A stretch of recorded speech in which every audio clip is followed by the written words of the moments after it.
जय श्रीमन नारायणा. खालील दिलेले भाष्य हे श्री रामानुजदास श्रीमान गट्टू वेणुगोपाल स्वामी यांनी इंग्रजीत केलेला श्रीमद भगवद्गीतेचा मराठी भावार्थ आहे. अध्याय 13 क्षेत्र क्षेत्रज्ञ योग श्लोक 18. इति क्षेत्रं तथा ज्ञानं ज्ञेयं चोक्तं समासतः मद्भक्त एतत् विज्ञाय मद्भावाय उपपद्यते. ओम. गीता आचार्य श्रीकृष्ण परमात्मा अर्जुनासह आपल्या सर्वांना क्षेत्र क्षेत्रज्ञ विभागयोग शिकवत आहेत. परमात्मा म्हणतात, अर्जुना, आत्तापर्यंत मी क्षेत्र किंवा शरीराच्या स्वरूपाबद्दल बोललो आहे. पुढे मी आत्मा किंवा क्षेत्रज्ञाचे स्वरूप देखील सांगितले आहे. याशिवाय आत्मदर्शन किंवा आत्मज्ञान प्राप्त करण्यासाठी कोणते स्वभाव अंगीकारावेत आणि आचरणात आणावेत हेही मी सांगितले आहे. मी सांगितलेल्या या सर्व गोष्टी जाणून आणि आचरणात आणल्याने माझा भक्त माझ्या स्वभावाची प्राप्ती करेल. माझ्या स्वभावाची प्राप्ती करणे म्हणजे जन्म मृत्यूच्या चक्रातून मुक्ती आणि कर्मबंधनातून मुक्ती प्राप्त करणे होय. श्रीकृष्ण परमात्म्यांच्या शिकवणुकींवर मनन करत असताना आपण आपल्या शरीराला, स्वतःला म्हणजेच आत्म्याला समजून घेण्याचा प्रयत्न करूया. श्रीकृष्ण परमात्म्यांनी श्लोक 7 ते 12 मध्ये सूचीबद्ध केलेले गुण अंगीकारण्याचा प्रयत्न करूया. श्रीकृष्ण परमात्मा किंवा श्रीमन नारायण यांना शरण जाऊन आपले जीवन अर्थपूर्ण बनवण्याचा प्रयत्न करत असताना आपण श्रीकृष्ण परमात्म्यांचे शब्द जसेच्या तसे श्लोकाच्या रूपात पुन्हा सांगण्याचा प्रयत्न करूया. इति क्षेत्रं तथा ज्ञानं ज्ञेयं चोक्तं समासतः मद्भक्त एतत् विज्ञाय मद्भावायोपपद्यते. श्रीमद भगवद्गीतेचे संपूर्ण सार श्रीकृष्ण परमात्म्यांनी अध्याय 18 श्लोक 65 ते 70 मध्ये 8 गोष्टी करण्यासाठी दिल्या आहेत. श्रीकृष्ण म्हणतात, जे या 8 गोष्टींचे पालन करतात ते मला आवडतात. मी त्या भक्तांचे सर्व प्रकारे रक्षण करीन. श्रीकृष्ण परमात्म्यांनी सांगितलेली सर्व भगवद्गीता ऐकल्यानंतर अर्जुन म्हणतो, करिष्ये वचनम तव. अर्थात श्रीकृष्णा, तुम्ही सांगताल तसेच मी करीन. म्हणूनच श्रीकृष्णांनी अर्जुनाला सर्व प्रकारचे यश आणि विजय बहाल केले आहेत. परमात्म्याला आपले वचन देऊया की आपण या 8 क्रिया पाळू. परमात्म्याला हा शब्द देण्यापेक्षा मोठी कोणतीही पूजा, तप, यज्ञ नाही. ह्या 8 क्रियांचा तुम्ही सर्वांनी मनाने विचार करा असे मी म्हणेन. अशा प्रकारे आपण श्रीकृष्ण परमात्म्याला आपले वचन देत आहोत.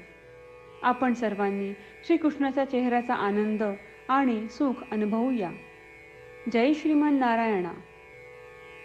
ह्या 8 क्रिया खालीलप्रमाणे आहेत. हे श्रीमन नारायणा, तुम्ही सांगितल्याप्रमाणे मी नेहमी तुमच्यावर चिंतन आणि विचार करीन. हे श्रीमन नारायणा, तुम्ही सांगितल्याप्रमाणे मी सदैव तुमचा भक्त असेन. हे श्रीमन नारायणा, माझी सर्व कृती तुमची सेवा आणि तुमच्या समाधानासाठी करेन. हे श्रीमन नारायणा, तुम्ही अनुसरण करायला सांगितल्याप्रमाणे मला खूप विश्वास आहे की मी तुमचा आहे आणि मी नेहमी हात जोडून तुम्हाला नमस्कार करीन आणि तुमची पूजा करीन. हे श्रीमन नारायणा, मला तुमचे शब्द आठवले. मामेकम शरणम व्रज, जे तुम्ही एकट्याला शरण जायला सांगितले आहेत. श्रीमन नारायणा, मी एकटाच तुम्हाला शरण जातो.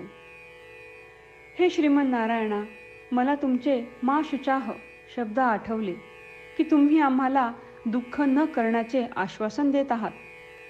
मी यापुढे शोक करणार नाही.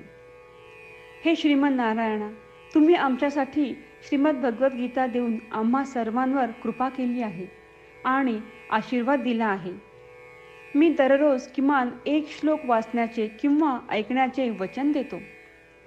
हे श्रीमन नारायणा, तुम्ही गीता सर्व मानवजातीपर्यंत पोहोचवलीस. मी गीतेतील तुमचे दैवी वचन त्या भक्तांपर्यंत पोहोचवण्याचा प्रयत्न करेन जे गीतेला अपरिचित आहेत. हे श्रीमन नारायणा, तुम्ही सांगताल तसेच मी करेन. तुमच्या इच्छेप्रमाणे वागेन आणि तुमच्यासाठीच काम करीन. श्रीमन नारायणाला आपण वचन देऊयात की दररोज त्यांनी सांगितल्याप्रमाणे आपण आचरण करू. हीच एक महान पूजा आहे. श्रीमन नारायणा, करिष्ये वचनम तव. श्रीमन नारायणा, मी तुमच्या सूचनेनुसार वागेन. इति क्षेत्रं तथा ज्ञानं ज्ञेयं चोक्तं समासतः मद्भक्त एतत् विज्ञाय मद्भावाय उपपद्यते. ॐ इति क्षेत्रं तथा ज्ञानं ज्ञेयं चोक्तं समासतः मद्भक्त एतत् विज्ञाय मद्भावायोपपद्यते. जय श्रीमन नारायणा. सर्व भक्तांना विशेष विनंती. आपल्या जीवनातील सर्व गोष्टींमध्ये आपल्याला त्वरित आणि प्रभावी परिणाम हवे असतात. हे साध्य करण्यासाठी दररोज 1 मिनिट घालवू आणि नारायणास्त्रम वाचूया. नारायणास्त्रम मिळवण्यासाठी www.narayanaastram.org या नारायणास्त्रम वेबसाईटवर जा आणि नोंदणीमध्ये आपले नाव आणि ईमेल प्रदान करा. तुम्ही दिलेल्या ईमेलवर तुम्हाला नारायणास्त्रमाचे PDF प्राप्त होईल. PDFमध्ये रामायण श्लोक, गीता श्लोक आणि विष्णू नाम आहे. या 3 पैकी 3ला नारायणास्त्रम म्हणतात. प्रत्येकाला या श्लोकांचे वेगळे संयोजन प्राप्त होते. जेव्हा प्रत्येकजण 24,000 भक्तांसह दररोज त्यांचे नारायणास्त्रम वाचतो किंवा ऐकतो, तेव्हा संपूर्ण रामायण पारायणाची 1 फेरी, श्रीमद भगवद्गीता पारायणाच्या 33 फेऱ्या, 24 श्री विष्णू सहस्त्रनामांचे फेरे पूर्ण होतात. दररोज असे केल्याने आपल्यावर उल्लेखनीय आणि विलक्षण परिणाम दिसून येतात. म्हणूनच तुम्ही आणि तुमच्या कुटुंबातील सदस्यांनी ताबडतोब या वेबसाईटवर जाऊन तुमचे नारायणास्त्र मिळवा. जय श्रीमन नारायणा.